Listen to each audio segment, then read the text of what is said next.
Gold buyers, మీ కష్టాల్లో నమ్మకమైన మీ ఆత్మీయ నేస్తం.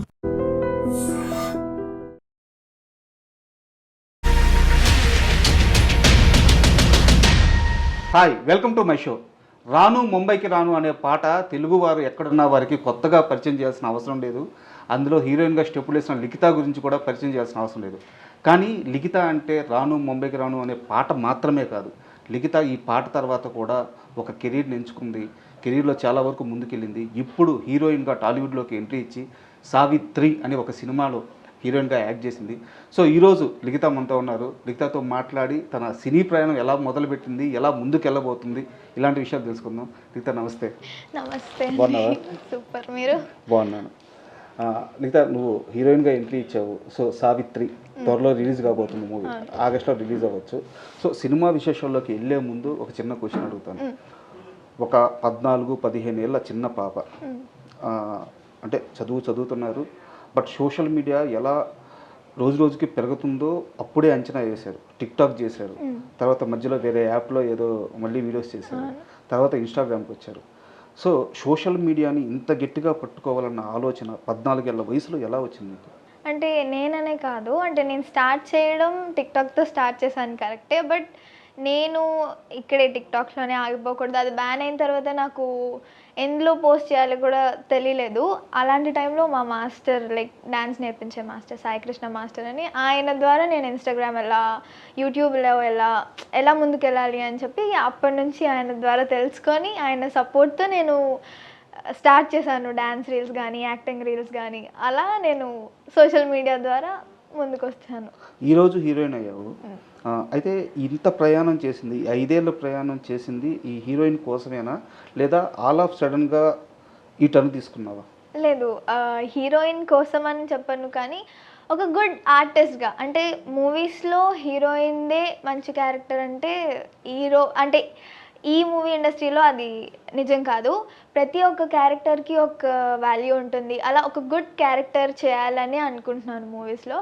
సో సావిత్రి రావడం ఒక హీరోయిన్గా కాదు, ఒక మంచి ఆర్టిస్ట్గా చేశాను అన్న పేరు రావాలని మాత్రం ఈ మూవీ ఎంచుకున్నాను అనమాట. అండ్ లైఫ్లో నీ తొలి సంపాదన 1500 రూపాయలు. అవును. ఈరోజు ఆర్టిస్ట్ అయ్యావు. సో ఈ మూవీ రిలీజ్ అయిన తర్వాత ఇవి క్రోడ్స్కి కూడా వెళ్ళొచ్చు. సో ఈ ప్రయాణం, ఈ గ్రోత్, ఈ 5 ఏళ్ళలో ఈ ప్రయాణం అంతా చూసుకున్నప్పుడు, నిన్ను నువ్వు చూసుకున్నప్పుడు నీకు ఏమనిపిస్తుంటుంది? నన్ను నేను చూసుకుంటే ప్రౌడ్ ఫీలింగ్, హ్యాపీ అన్నీ మిక్స్ అనమాట. ఎంత సఫర్ అయ్యానో, ఎంత కష్టమైనా సరే స్టడీస్ని మేనేజ్ చేస్తూ నేను డ్యాన్స్ క్లాస్కి వెళ్ళడం, ఈవెంట్స్కి వెళ్ళడం, శ్రీదేవి డ్రామా కంపెనీకి వెళ్ళడం, డీకి వెళ్ళడం చాలా హ్యాపీగా ఉంటుంది అండ్ ప్రౌడ్గా కూడా ఉంటుంది. మా ఫ్యామిలీ అంతా జస్ట్ డ్యాన్స్ రీల్సే అని స్టార్ట్ చేసాం మేము. ఇప్పుడు ఒక ఇన్ఫ్లుయెన్సర్, ఒక సెలబ్రిటీ అని అనుకోవడం వల్ల ప్రౌడ్ ఫీలింగ్. 19 ఏళ్ళ, అంటే నిజం చెప్పాలంటే చిన్న పాపే ఇంకా. 19 ఏళ్ళ ఒక అమ్మాయికి ఇంత పెద్ద సక్సెస్ రావడం అంటే ఏదో ఒక రాత్రిలో జరిగిపోయింది కదా ఇది. ఇప్పుడు మీరు చెప్పారు ఎంత కష్టపడ్డారు. ఆ మొత్తం ప్రయాణంలో మీరు మర్చిపోలేని ఒక కష్టం గురించి, ఒక ఎగ్జాంపుల్ గురించి, ఒక మూమెంట్ గురించి మాతో షేర్ చేసుకుంటారు. ఆ రోజు నేను చాలా ఇబ్బంది పడ్డాను, ఐ మీన్ కష్టమే, వర్క్ కష్టమే. సో ఆ మూమెంట్ గురించి షేర్ చేయండి. నాకు ఇప్పటి వరకు అంటే ద హార్డెస్ట్ థింగ్, నేను చదువుకుంటున్నప్పుడే 10th ఇస్ చాలా ఇంపార్టెంట్. 10th అవ్వకపోతే ఇప్పుడు నువ్వు ఫర్దర్గా ఏం చేయలేం. సో 10th ఇంపార్టెంట్ అని చెప్పి ఫ్యామిలీ కొంచెం డ్యాన్స్ క్లాస్ కానీ, రీల్స్ కానీ, సోషల్ మీడియా ఇదంతా కొంచెం ఆపమని చెప్పారనమాట. అది ఇంపార్టెంటే, ఐ నో, బట్ నేను అలా అలవాటు పడిపోయాను. లైక్ డాన్స్ చేయాలి, రోజు డాన్స్ చేయాలి, అదో హ్యాపీనెస్ నాకు. ప్రతిరోజు డాన్స్ చేస్తే నా హ్యాపీనెస్ నేను ఎంజాయ్ చేస్తున్నట్టు అనమాట. సో 10th చదువుతున్నప్పుడు 1 year గ్యాప్ తీసుకుందామని ఫిక్స్ అయ్యాను. బట్ ఆ 1 year కూడా ఆల్మోస్ట్ ఎగ్జామ్స్ ఒక 2 weeksలో ఉన్నాయంటే అప్పుడు బ్రేక్ ఇచ్చాను నేను. అప్పటి వరకు నేను వెళ్తూనే ఉండే డాన్స్ క్లాస్కి. That was hardest. లైక్ ఇంట్లో ఉండి చదువుకోవాలి, ఏమదు పొద్దు నుంచి రాత్రి వరకు చదువుకొనే ఉండాలి అనేసరికి I felt very disappointed and dull feel అయ్యాను. బట్ మా మమ్మీ డాడీ అర్థం చేసుకోవడం వల్ల నేను చదువుకోవడంలో అలానే ముందుకెళ్ళాను అండ్ డాన్స్లో కూడా అలానే ముందుకు. అంత కష్టపడి చదివారు కదా, 10th లో ఎన్ని మార్క్స్ వచ్చినాయి ఒకసారి చెప్పండి? 8.2 or 3. Okay, super. అయితే ఈ సావిత్రి సినిమా విషయానికి వస్తే నేను మీ డైరెక్టర్ గారిని నిన్న ఇంటర్వ్యూ చేశాను. సో వాళ్ళు ఒక మాట చెప్పారు, మీరు ఈ సినిమాలోకి ఆన్బోర్డ్ అయిన తర్వాత బట్ మీకు పేరు వచ్చేసి సామ్రాట్ గారు కొంచెం ఏజ్డ్ క్యారెక్టర్, అంటే సినిమాలోనే ఏజ్డ్ క్యారెక్టర్, సో అతని భార్యగా కనిపించాలి అంటే కొంచెం పెద్దవాళ్ళగా కనిపించాలి, బాగా సన్నగా ఉన్న అమ్మ అని చెప్పారంట. ఒక వారం ఆగండి సార్ వస్తాను అని చెప్పి ఆ వారం రోజుల తర్వాత కాస్త లావ్ అయిపోయి, అంటే ఐ మీన్ లావ్ అంటే కాస్త స్ట్రాంగ్గా కొంచెం మెచ్యూర్ ఉమెన్గా కనిపించేటట్టు తిరిగి మీరు రిటర్న్ వచ్చారంట. వారం రోజులు ఎలా పాసిబుల్ అయింది ఇది? వారం రోజులు నేను చిన్నప్పటి నుంచి నేను అనుకుంటున్నది ఒక మంచి క్యారెక్టర్ చేయాలని. అలాంటి క్యారెక్టర్ ఇస్తాను అంటే ఐ లైక్ డెడికేషన్ అంటారు, అంత ఏమంటారు ఇష్టం అంటారో నాకు తెలీదు, బట్ చెయ్యాలి అని ఫిక్స్ అయ్యాను. అండ్ నాకెంతో ఇష్టమైన డాన్స్ క్లాస్ నుంచి ఒక బ్రేక్ తీసుకున్నాను. సో అలా ఇంట్లో కూర్చోవడం, తినడం, మంచిగా తినడం. అప్పుడు అంటే ఏదో సగం సగం తిని డాన్స్ క్లాస్కి వెళ్ళిపోవాలి. సో ఇప్పుడు కొంచెం మంచిగా తిని ఇంట్లో ఉండడం, ఎక్సర్సైజ్ కొంచెం స్టాప్ చేశాను అండ్ డాన్స్ క్లాస్కి వెళ్ళడం స్టాప్ చేశాను. సో దానివల్ల కొంచెం బాగా గట్టిగా తిన్నారు. గట్టిగా తిన్నాను. బిర్యానీ ఎక్కువ తిన్నారా? బిర్యానీ అని కాదు, ఎనీథింగ్ హెల్తీ ఫుడ్ అయినా సరే, ఇంట్లో అమ్మ చేసిన ఫుడ్ అయినా మంచిగా తినాలి, క్వాంటిటీ ఆఫ్ ఫుడ్ అలా. అండ్ అంటే ఇప్పుడు దాకా సోషల్ మీడియాలో ఫేమ్ వేరు, సినిమాల్లోకి వచ్చిన తర్వాత ఇక్కడ అంటే ఒక రియల్ లొకేషన్లో షూటింగ్ జరగడం వేరు. ఆపోజిట్లో సామ్రాట్ గారు, ఆయన చాలా సినిమాలు చేశారు, సీనియర్ కూడా వారు. సో తొలి రోజు హీరోయిన్గా చేస్తున్నప్పుడు ఆ ఫస్ట్ షాట్ మీ ఎక్స్పీరియన్స్ షేర్ చేయండి. ఫస్ట్ షాట్ నా సోలో షాట్ అది. చాలా టెన్షన్, ఎందుకంటే ఫస్ట్ ఎన్ని రీల్స్ చేసినా, ఎన్ని సాంగ్ షూట్స్ చేసినా ప్రజలు అంటే peoples around you is very common. అది పట్టించుకోకూడదు. బట్ అది ఊరు చాలా చిన్న ఊరు, అది కూడా పలాస అటు సైడ్ షూటింగ్, టెక్కలి అటు సైడ్ వెళ్ళాము. అది అక్కడ ఎప్పుడు ఎవరు షూటింగ్ చూసుండరు. ఆల్మోస్ట్ ఆ ఊరు ఎవరితో కాంటాక్ట్లో ఉండదు, దాని సిగ్నల్స్ ఉండవు, ఏముండదు. సో వాళ్ళందరూ ఎక్కువ మంది ఉండే, మొత్తం ఊరంతా ఒకే దగ్గర ఉండే షాట్ తీస్తున్నప్పుడు. అండ్ ఆవు అంటే నా ఫస్ట్ షాట్ ఒక ఆవుతో నేను మేతేస్తున్నట్టు ఉంటుంది అనమాట. సో చాలా భయంగా, ఈ సీన్కి ఎక్స్ప్రెషన్స్ అన్ని, డైలాగ్స్ కూడా ఏముండవు, ఎక్స్ప్రెషన్స్. ఫస్ట్ స్టార్టింగ్ ఎక్స్ప్రెషన్స్తో స్టార్ట్ అవుతుంది. Thank you. అలా అది చేయడం ఐ వాజ్ సో హ్యాపీ. అంటే ఫస్ట్ షాట్ వచ్చిందా రాలేదా, నేను కెమెరా దగ్గరికి వెళ్ళిపోయి మరీ చూసుకున్నాను అనమాట. ఓకేనా, లుక్ ఓకేనా, అన్నీ ఓకే ఓకే ఓకే అన్నాక ఐ వాజ్ లైక్ కాన్ఫిడెన్స్ వచ్చింది, ఓకే చేశాను, ఫస్ట్ షాట్ అయిపోయింది. అండ్ ఇది కంపారిజన్ చేయడం కాదు కానీ, బట్ నిజమో కాదో తెలుసుకోవాలని అడుగుతున్నాను. సో ఎక్స్ప్రెషన్స్ వైజ్ వస్తే ఒక చిన్న చిన్న మూమెంట్స్లో కూడా, అంటే డ్యాన్స్ ఎలాగో బాగా వేస్తారు, ఆ సమయంలో కూడా ఆ ఎక్స్ప్రెషన్స్ చాలా పర్టికులర్గా పట్టుకుంటున్నారు. మనకి ఇండస్ట్రీలో సాయి పల్లవి గారు ఉన్నారు, సో వారు చాలా పర్టికులర్ చిన్న చిన్న ఎక్స్ప్రెషన్స్ కూడా ఉంటారు. మీకు వారు ఏమన్నా అంటే ఫేవరెట్ హీరోయిన్, లేకుంటే తను ఫాలో అవ్వడం అలా ఏమైనా చేస్తున్నారు? ఫాలో అవుతాను అంటే తను నాకు ఎప్పుడైతే సాయి పల్లవి గారు తెలుసో, నాకు డీకి వెళ్తున్నారని తెలీదు. ఎప్పుడైతే తెలిసిందో ఐ వాజ్ సో హ్యాపీ. అంటే ఒక డాన్సర్గానే వచ్చింది తను కూడా, అలానే నేర్చుకుంది తను కూడా అనగానే ఇద్దరిని కంపేర్ చేసుకొని చూసుకునేదాన్ని అనమాట. అలా ఫాలోవర్నే, ఇంకా ఫ్యాన్నే. So I love Sai Pallavi గారు. తన ఫ్లెక్సిబిలిటీ, తన ఎక్స్ప్రెషన్స్ కానీ, తన యాక్టింగ్ కానీ, తను ఏడ్చినప్పుడు చాలా యూనిక్గా ఏడుస్తుంది. మీరు ప్రతి సినిమాలో చూడొచ్చు. అమరన్లో అయితే ఆ సీన్ ఎన్నిసార్లు చూసానో నాకు తెలీదు, but I love that scene. తను చనిపోయినాక ఏడ్చే సీన్ ఉంటుంది, అస్సలు చెప్పలేను, అంత ఇష్టం ఆ సీన్ అంటే. ఏదైనా సాయి పల్లవి గారిది ఒక డైలాగ్ చెప్పండి. సాయి పల్లవి గారిది ఒక డైలాగా, ఫిదా మూవీలో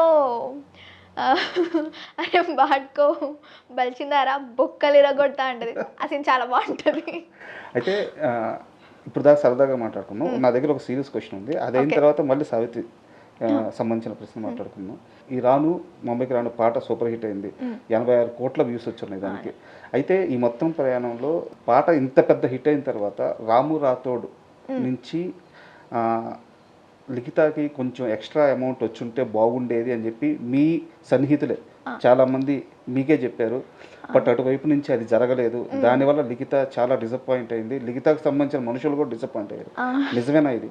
అంటే నిజమే, అంటే ఇప్పటి వరకు ఎలాంటి అప్డేట్ లేదు. బట్ రామన్న ప్లాన్ చేయడం అయితే ఇంకొక కొంచెం తొందరలో 1 బిలియన్ అవ్వచ్చు కదా, విల్ సెలబ్రేట్ ఇట్ పెద్దగా సెలబ్రేట్ చేద్దాం అని అనుకుంటున్నారు. సో ఆ రోజు నీకు సర్ప్రైజ్ ఉంది అని అన్నాడు తప్ప ఇప్పటి వరకు అప్డేట్ లేదు. తొందరగా 1 million అయితే దెన్ వీ కెన్ సీ ఏమవుతుందో తెలియదు. బట్ టీమ్ వైజ్గా నాకు ఎలాంటివి లేవండి. అంటే డిసప్పాయింట్ అయ్యాను, ఎందుకంటే అంత ఫేమ్ వచ్చింది అందరూ అడగడం, మాకు ఎలాంటి అంటే ఏమంటారు పోక్ చేయాలని లేదు రామన్నని. బట్ వీ లవ్ హిమ్ అంతే, ఇంకేం చెప్పలేదు కూడా. అంటే చాలా ఇంటర్వ్యూలో వారే కెమెరా ముందు చెప్పారు, ఆ పాటకే ₹1 కోటి జనరేట్ అయినాయి అని చెప్పి వారే చెప్పారు. సో కొంతమంది అయితే ఆయన నేరుగా ఇల్లు కొన్నారు, కార్లు కొన్నారు అని చెప్పేసి అది నిజం అబద్ధం పక్కన పెడితే అంత రెవెన్యూ వచ్చినప్పుడు మీకు కూడా కాస్త అది గిఫ్ట్ గాను ఏదో ఇచ్చుంటే బాగుండేదని మీ సన్నిహితులు చాలా మంది భావించారన్నారు. సో అది తెలిసి నేను ఈ ప్రశ్న అడిగాను. ఇప్పుడు ఎలా ఉంది రాము రాథోడ్ గారితో మీకు ఉన్న ఈ ప్రయాణం అలాగే మంచిగా ఉందా? ఇప్పటి వరకు బాగా మాట్లాడతాం, షూట్ లేకపోయినా సరే మాట్లాడతాం మేము. అంత ఫన్ అండ్ ఏమంటారు ఒక బ్రదర్ అండ్ సిస్టర్ రాకింగే, కొట్టుకుంటాం తిట్టుకుంటాం, చాలా ఫన్ ఉంటుంది రామన్నతో అంటే. సూపర్. అండ్ సావిత్రి విషయానికి వస్తే మీ డైరెక్టర్ గారు, సో వారు ఏంటంటే చాలా మందికి ఈశ్వర్ సినిమాలో ప్రభాస్ గారి పక్కన యాక్ట్ చేశారన్న విషయం మాత్రమే తెలుసు. సో వారి ప్రయాణం ఈ రోజుది కాదు, 40 సంవత్సరాల సినీ ప్రయాణం. ఆయన మణిరత్నం గారితో వర్క్ చేశారు, ఆర్జీవి గారితో వర్క్ చేశారు, ప్రియదర్శిని గారితో వర్క్ చేశారు. సో మొత్తం ఎంటైర్ సౌత్లో ఆయన చేయని పెద్ద డైరెక్టర్లు లేరు. ఇంత ప్రయాణం ఉన్న డైరెక్టర్ మిమ్మల్ని తన ఫస్ట్ సినిమాకి సెలెక్ట్ చేసుకుంటున్నప్పుడు మీరు ఆయన అడిగిన క్వశ్చన్స్ ఏంటి? ఒక యాక్టర్గా నన్ను ఎందుకు చూస్ చేసుకున్నారు, ఇంకా ఏం రావచ్చు నా దగ్గర నుంచి, ఆ క్యారెక్టర్కి నేను ఇంకేం చేయొచ్చు అన్న క్వశ్చన్. స్టోరీ ఒక పక్క అయితే, సార్ నరేషన్ చేస్తున్నప్పుడు ఓన్లీ స్టోరీ చెప్తారు, ఎవరైనా సరే స్టోరీ లైన్ ఇది, స్టోరీ మొత్తం చెప్తారు. బట్ సార్ మొత్తం యాక్ట్ చేసి చూపిస్తారు. ఈ సీన్లో నువ్వు ఇలా ఉంటావు, ఈ సీన్లో నువ్వు ఇలా ఏడవాలి, ఏడ్చేది కూడా చూపిస్తారు. సో మాకు ఎంత క్లారిటీ అంటే ఆ క్యారెక్టర్ మేము చేయగలమా లేదో మాకు తెలిసిపోతుంది. సో అంత క్లారిటీతో చెప్పాక I decided I will do this. ఏదేమైనా సరే, ఎంత కష్టమైనా సరే సార్ చూసుకుంటానన్నారు. నేను భయపడతాను ఏడుపు సీన్కి, నేను అంత చేయగలనా, ఓపెన్ అవ్వలేకపోతాను. సో సార్ సెట్ దగ్గరికి వెళ్ళినాక గట్టిగా ఏడు అనేసరికి నిజంగా నేను ఏడ్చేసాను. లైక్ ఆ సీన్కి కనెక్ట్ అయ్యి నిజంగా ఫీల్ అయ్యి చేశాను అనమాట. చాలా బాగా చెప్తారు సార్ అయితే. అండ్ మీ డైరెక్టర్ వచ్చేసి కృష్ణమాచారి ప్రభాస్ గారికి పెద్ద ఫ్యాన్ ఆయన, అండ్ ఫ్రెండ్ కూడా. మీరేమో పవన్ కళ్యాణ్ గారికి పెద్ద ఫ్యాన్. సో ఎప్పుడైనా మీ ఫ్యానిజం గురించి డిస్కషన్ లేదు సినిమాలో అస్సలు అలాంటివి లేదు. సినిమాలో కాదు, మీ ఇద్దరి మధ్య, డైరెక్టర్ గారి మధ్య, మీ మధ్య లేదు అస్సలు లేదు. ఆయన చెప్తారు, అందరి గురించి చెప్తారు సార్, ప్రభాస్ గారి గురించి అనే కాదు అందరి గురించి ఒపీనియన్స్ చెప్తారు సార్. నేను అందులో ఒక ఎక్కువ అభిమాని అంతే తప్ప ఇంకేం లేదు. మీ డైరెక్టర్ గారు మీకు ప్రభాస్ గారి గురించి చెప్పిన ఒక చిన్న ఇన్సిడెంట్ ఏదైనా మాకు షేర్ చేయండి. అంటే వారిద్దరి మధ్య జరిగింది మీకు సరదాగా చెప్పుంటారు కదా. అంటే మాకు సెట్లో ఒకసారి చెప్పారు, మేము తింటున్నప్పుడు ఈశ్వర్ మూవీ అవుతున్నప్పుడు బస్తీ రూట్స్లోన అక్కడే కూర్చొని తినేవాళ్ళంట.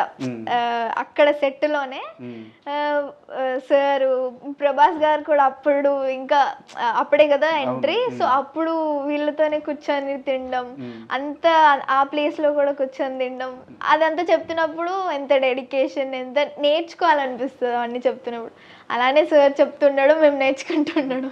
అండ్ నిన్న మీ డైరెక్టర్ గారితో మాట్లాడుతుంటే, సో వీలైనంత త్వరలో ఖచ్చితంగా ప్రభాస్ గారి దగ్గరికి అయితే నేను నా టీం వెళ్తామని చెప్పారు ఆయన. మీకు కూడా తెలిసే ఉంటుంది. సో ప్రభాస్ గారిని ఒకసారి కలిస్తే ఆ మూమెంట్లో మీ రియాక్షన్ ఎలా ఉండబోతుంది? రియాక్షన్ అనేది చూస్తేనే తెలుస్తుందండి, ఇలా అస్సలు తెలియదు. బట్ నిజంగా వెయిటింగ్, ఆ టీం నిజంగా వెయిట్ చేస్తున్నాం. నేను, హీరో గారు, డెమాన్ పవన్ అండ్ రాణి, శుక్ల కూడా ఉన్నాడు. అందరం వెళ్తాం, మ్యాక్స్ అందరం వెళ్తే మాత్రం మొదలం నాకు తెలిసి ఫొటోస్ తీసుకుంటాం, బైట్స్ తీసుకుంటాం, ఫస్ట్ సావిత్రి మూవీ గురించి తీసుకుంటాం. అండ్ వీఆర్ వెయిటింగ్, డైరెక్టర్ సార్కి అడగాలి ఇంకా మళ్ళీ ఎప్పుడు తీసుకెళ్తారు అని చెప్పి. అండ్ మీరు ఒక ఇంటర్వ్యూలో మాట్లాడుతూ మీకు ఏమన్నా గోల్ ఏమన్నా ఉందా అంటే, అమ్మ నాన్నకి చేయాల్సిన పనుల్లో మా అమ్మకు ఒక మంచి ఇండివిజువల్ హౌస్ కట్టించాలి, పెద్ద గ్రీనరీతో ఒక థాట్ ఉండేలాగని చెప్పి. సో అయ్యిందా ఆ పని? ఇప్పటి వరకు అయితే అవ్వలేదు, బట్ చూడాలి, ఇంకా మంచి ప్రాజెక్ట్స్ వస్తే ఇంకా చూస్తున్నాను. బట్ నాట్ ఇప్పటి వరకు అయితే అవ్వలేదు, చూడాలి ఫ్యూచర్లో. అండ్ యాక్చువల్గా లిఖిత అంటే ఈవెంట్స్తో చాలా బిజీ ఉంటారు మీరు, ఇప్పుడు హీరోయిన్ అయ్యారు. సో హీరోయిన్ ఇప్పుడు ఈ మూవీ రిలీజ్ తర్వాత దీన్ని నిలబెట్టుకోవడం చాలా కష్టం ఇంకా. సో మళ్ళీ ఆఫర్స్ రావాలి, లేదా మీరు అప్రోచ్ అవ్వాలి, లేదా మేకర్స్ అప్రోచ్ అవుతారు. ఈ ప్రాసెస్ ఇలా ఉంది కాబట్టి ఈవెంట్స్ని కొన్ని రోజులు స్టాప్ చేస్తారా, లేదా ఈవెంట్స్ని మాత్రం అలాగే గట్టిగా పట్టుకుంటారా? ఈవెంట్స్ని మేబీ కొన్ని నేను మేనేజ్ చేయలేకపోవచ్చు, టైమింగ్స్ కానీ డేట్స్ కానీ కొంచెం ఇబ్బంది రావచ్చు, బట్ చేస్తాను తప్పకుండా. అంటే మిస్ అవుతానేమో కొన్ని, బట్ వెళ్ళాలి పక్కా, అక్కడ బాగుంది అంటే కానీ వెళ్తాను. అండ్ అంటే ఎట్లాగో మనం కమర్షియల్ గురించే మాట్లాడుకుంటున్నాం కాబట్టి, రాను ముంబైకి రాను పాట ₹1 సంపాదిస్తే లిఖిత బయటకు వచ్చి 19 ఏళ్ల వయసులో, అంటే ఆ పాట రిలీజ్ అయిన 2-3 సంవత్సరాలకే లిఖిత బయట ₹1 సంపాదించిందని చెప్తున్నారు. అంటే అంత క్రేజ్ ఉంది బయట, నిజమేనా? ఆ పాట రాము రాతోనే కాదు, మిమ్మల్ని కూడా కోటీశ్వరులు చేసింది అని చెప్తున్నారు. కోటీశ్వరుల్ని చేయలేదు కానీ ఒక లిఖిత అని కాకుండా రాను బొమ్మాయికి రాను అమ్మాయి అని మాత్రం నిలబెట్టింది. కోట్ల మందికి చేరువ చేసింది. చాలా అందరి ఇళ్లలో ఒక అమ్మాయిగా చేసేసారు నన్ను. అది నేను ఆంధ్ర అమ్మాయి అయ్యుండి తెలంగాణ వాళ్ళ ఇంట్లో కూడా ఉంటున్నానంటే అది కోట్ల ఆస్తి నాకు. ఇప్పటి వరకు అయితే బయట అదేం లేదు. ఫేమ్, వాళ్ళు ఇచ్చే ప్రేమ అంతా చాలా బాగుంది, అదే ఎంజాయ్ చేస్తున్నాను ఇంకా. అయితే ఇంత క్రేజ్, ఇప్పుడు 19 ఏళ్ళ వయసు అంటే చిన్న చిన్న కోరికలు ఉంటాయి, ఫ్రెండ్స్తో బయటికి పోవాలని, అందరిలాగే ఒక సినిమా చూడాలని, ఒక షాపింగ్కి వెళ్ళాలని. సో ఇవన్నీ పాసిబుల్ అవుతున్నాయి నీకు? పాసిబుల్ అవుతున్నాయి. నేను ఫ్రెండ్స్తో తక్కువ బయటకి, ఓన్లీ 2-3 ఫ్రెండ్స్ ఉంటారు నాకు. బయటకు వెళ్తే అందరు గుర్తుపట్టడం చాలా. సో ఇవన్నీ చిన్న చిన్న ఆనందాలన్నీ మిస్ అవుతున్నావు? మిస్ అంటే అంత ఇబ్బంది పెట్టరు, ఒకవేళ ఇబ్బంది పెట్టినా అంత ఎప్పుడు వెళ్ళలేదు. అంటే అంత క్రౌడ్లోకి నేను ఎప్పుడు వెళ్ళలేదు. నేను తిరిగేది కూడా తక్కువే, ఇంట్లోనే ఎక్కువ. సో అంత ఇబ్బంది ఏం రాలేదు, కానీ ఎంజాయ్ చేస్తాను. ఎవరు వచ్చినా ఎవరు అడిగినా, వెళ్తే ఫ్యామిలీతో వెళ్తా. ఫ్యామిలీతో ఉన్నప్పుడు ఇంకా ఫైన్ అంత మూమెంట్. ఈ క్రేజ్ వల్ల, ఈ ఫేమ్ వల్ల నేను చేయాలనుకున్న పని ఇది చేయలేకపోతున్నాను, ఇది ఒక్కటి మాత్రం నాకు బాధగా ఉంది అంటే, ఇంత ఆనందం రావడం వల్ల కూడా ఒక బాధ ఉంది అనిపిస్తుంది కదా. సో అది ఏం పని? ఇప్పుడు అంటే మా ఫ్యామిలీతోనే నేను ఏదైనా రెస్టారెంట్కి వెళ్ళినా, ఎనీథింగ్ ఏ పనికి వెళ్ళినా పక్కా అక్కడ సాంగ్ ఉంటుంది, రాను బొమ్మాయికి రాను సాంగ్ ఉంటుంది. నేను ఏదో పనిలో ఉంటే ఆ సాంగ్ వేస్తే ఎవరైనా ఉంటారా చెప్పండి, ఎవరో ఒకరు ఇలా చూస్తారు కదా వచ్చారా లేదా. సో ఎవరు చూసినా వచ్చి సెల్ఫీ సెల్ఫీ సెల్ఫీ, తినే టైంలో కూడా అడుగుతారు. అంటే నీకు అంటే ఫ్యామిలీ టైం కానీ అది మిస్ అయిపోతాను అప్పుడప్పుడు. బాధ అనిపిస్తుంది అండ్ హ్యాపీగా కూడా అనిపిస్తుంది. అయితే నా దగ్గర ఉన్న ఒక సీరియస్ సోర్స్, అంటే ఇదేదో జస్ట్ ఏదో గాల్లో రాయట్లేదు, చాలా సీరియస్ సోర్స్తో అడుగుతున్నాను. బిగ్ బాస్ ఆఫర్ వచ్చిన మాట నిజమే కదా మీకు? అంటే వచ్చింది అంటే నా వరకు అయితే రాలేదు, అంటే నాకు తెలీదు. బట్ మమ్మీ మేబీ అవుతున్నట్టుంది, డిస్కషన్ అవుతున్నట్టుంది. అదే ఈ సీజన్ బిగ్ బాస్ లోకి మిమ్మల్ని పంపించాలని చాలా సీరియస్ ప్రయత్నం అనుకున్నారు. అవును అనుకున్నారు, బట్ నేను వెళ్ళడం అనేది నాకే ఇష్టం లేదు. ఫస్ట్ ఆఫ్ ఆల్ వాళ్ళు పంపిద్దామన్నా మా మమ్మీ ఓకే అనుకున్నా, నాకే ఇంట్రెస్ట్ లేదు. బికాజ్ నేను బయటకు వెళ్తే ఇట్లా అడుగు బయటకు పెట్టినా మా మమ్మీతో వెళ్తాను అనమాట. ఎటు వెళ్ళినా ఎక్కడున్నా సరే మమ్మీ ఉండాలి, లేకపోతే డాడీ ఉండాలి. అలాంటి సిచ్యువేషన్లో 100 days ఇలా బిగ్ బాస్ హౌస్లో ఒక్కదాన్నే ఉండాలి, నా వల్ల అస్సలు కాదు. పక్కా విల్ బి ఎమోషనల్. నేను ఒక ఎమోషనల్గా కానీ నా పని నేను చేసుకోవడానికి కానీ నా వల్ల అస్సలు కాదు. సో మమ్మీ కుచ్చి అనమాట. నేను కష్టం. సీజన్లో కల్లా టాప్ 3 మెంబర్స్ ఎవరైతే ఉంటారో వాళ్ళకి రెమ్యునరేషన్స్ ఇస్తారు కదా, మీరు కూడా ఆ టాప్ 3లో ఒక పర్సన్ బిగ్గెస్ట్ రెమ్యునరేషన్ ఆఫర్ చేశారు. సో ఆ విషయం కూడా తెలుసు నాకు. అంత అమౌంట్ వదులుకోవడానికి రెడీగా ఉన్నారు అమ్మ కోసం? అఫ్ కోర్స్ రెడీగా ఉన్నాను. ఇంకా అదే నిజంగా నా వల్ల అవుతుందంటే నేనే వెళ్ళేదాన్ని, బట్ నా వల్ల అస్సలు అవ్వదని ఫిక్స్ అయిపోయాను. ఓకే. అండ్ అమ్మ గురించి చెప్పారు కాబట్టి నాకు ఒక విషయం తెలిసింది. అంటే ఇప్పుడు మీరు చాలా సాంగ్స్ చేశారు, ఇప్పుడు హీరోయిన్గా చేస్తున్నారు.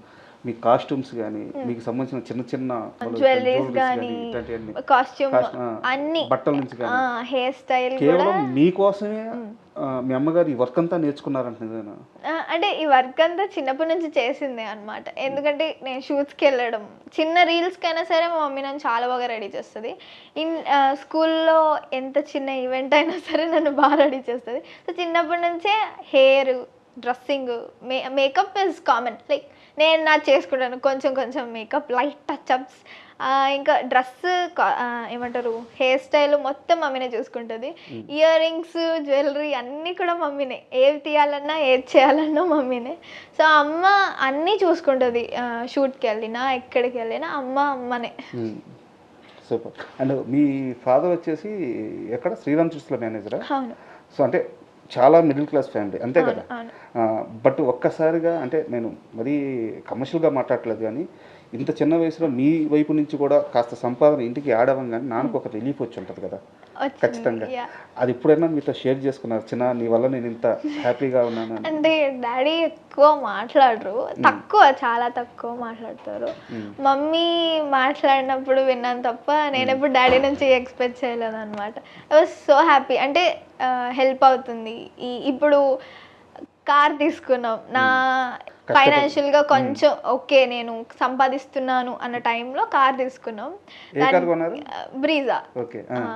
కార్ తీసుకున్నాం, అది ఈఎంఐకి కానీ ఇవన్నీ హెల్ప్ అవుతుంటే I was so happy and proud అనమాట. బాగా అనిపించింది. సూపర్. అయితే మూవీ రిలీజ్ అయిన తరువాత ఇండస్ట్రీలో మీ ప్లాన్స్ ఎలా ఉన్నాయి? అంటే ఎలాంటి డైరెక్టర్స్తో సినిమా చేయాలనుకుంటున్నారు, ఎలాంటి కథలను పట్టుకోవాలనుకుంటున్నారు? ఓన్లీ హీరోయిన్గా మాత్రమే అప్రోచ్ ఉండాలనుకుంటున్నారా, మంచి క్యారెక్టర్ వచ్చినా చాలనుకుంటున్నారా? సో నెక్స్ట్ లిఖిత ప్లాన్స్ ఎలా ఉన్నాయి ఇండస్ట్రీలో? నేను ఇండస్ట్రీలో ఇప్పుడు అయితే ప్రస్తుతానికి ఈ మూవీ చూసిన తర్వాత ఒక క్లారిటీ వస్తుంది. బట్ నేను ఇంకా చెప్పాలని ఏమనుకుంటున్నానంటే మంచి క్యారెక్టర్, ఒక నేను ఎలాంటి బోల్డ్ క్యారెక్టర్స్ చేయలేను, బికాజ్ నా కంఫర్ట్కి మించి నేను వెళ్ళలేనని నా ఒపీనియన్ అనమాట. సో బోల్డ్ క్యారెక్టర్స్ కాకుండా ఒక మంచి స్టోరీ, మంచి క్యారెక్టర్, ఆ క్యారెక్టర్కి ఉన్న ఇంపార్టెన్స్, అలాంటి క్యారెక్టర్స్ అయితే చేద్దాం అనుకుంటున్నాను. అండ్ హీరోయిన్గా చేస్తే హీరోయిన్గానే కంటిన్యూ అవ్వాలి అని ఎప్పటి నుంచో నడుస్తుంది అది. అవును, అది కరెక్టే. బట్ ఒక పెద్ద మూవీలో హీరోయిన్ పక్కన ఉన్నా సరే, హీరోయిన్ ఒక క్యారెక్టర్ మీద మొత్తం మూవీ రన్ అయినా సరే అది ఇంపార్టెంట్ క్యారెక్టరే. ఐ థింక్ పెద్ద పెద్ద డైరెక్టర్స్తోనే వర్క్ చేయాలని ఉంది. ఐఎమ్ ఈగర్లీ వెయిటింగ్ ఒక మంచి ఛాన్సెస్ కోసం. అండ్ మంచి క్యారెక్టర్స్ అయితే తప్పకుండా చేస్తాను. ఒక పేరు చెప్పండి, ఒక డైరెక్టర్ పేరు చెప్పండి. సుకుమార్ గారితో చేయాలని ఆశ. పెద్ద పేరే బట్ నిజంగా కరెక్ట్. ఎందుకంటే ఆయన డైరెక్షన్లో ఆర్టిస్టు నటనంతా బయటకు వస్తుంది, ఆ స్కోప్ ఉంటుంది అన్నమాట. అయితే మీరు ఇందాక ఒక మాట అన్నారు, సో బోల్డ్ క్యారెక్టర్స్ నేను చేయను అని చెప్పేసి. నిజానికి చాలా చిన్న వయసులో మీరు స్టార్ట్ చేశారు.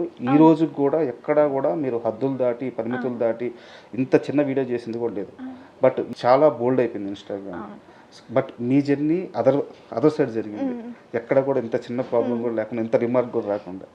సో ఎలా పాసిబుల్ అయింది ఇంత సక్సెస్, ఇంత నిబద్ధతతో ఉండి కూడా? అంటే మెయింటైన్ చేయాలి. అండ్ ఏదేమైనా సరే చిన్నప్పటి నుంచి అలవాటైన పద్ధతిలోనే చేస్తాం. ఇంకా దానికి మించి చేయాలన్నా మనసు రాదు. అండ్ వీ డోంట్ అసలు వెళ్ళబుద్దే కాదు అటు సైడ్.